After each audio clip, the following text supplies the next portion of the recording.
بسم اللہ الرحمن الرحیم۔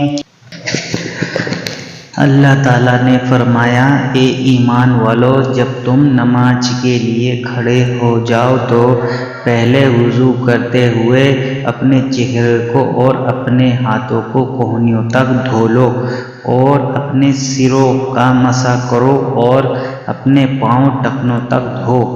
امام بخاری رحمۃ اللہ کہتے ہیں کہ نبی کریم صلی اللہ علیہ وآلہ وسلم نے فرمایا کہ وضو میں انگوں کا دھونا ایک مرتبہ فرض ہے، اور آپ صلی اللہ علیہ وآلہ وسلم نے فرمایا انگوں دو بار دھو کر بھی وضو کیا ہے اور تین بار بھی، ہاں 3 مرتبہ سے زیادہ نہیں کیا۔ اور عالموں نے وضو میں اسراف، فضول خرچی، پانی حد سے زیادہ استعمال کرنے کو مکروہ کہا ہے کہ لوگ رسول کریم صلی اللہ علیہ وآلہ وسلم کے کام سے آگے بڑھ جائیں۔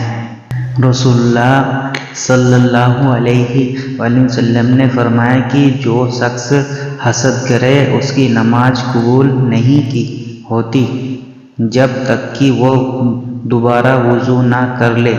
حضر موت ایک شخص نے پوچھا کہ حسد ہونا کیا ہے؟ آپ صلی اللہ علیہ وآلہ وسلم نے فرمایا کہ پخانے کے مقام سے نکلنے والی آواز والی یا بے آواز والی ہوا۔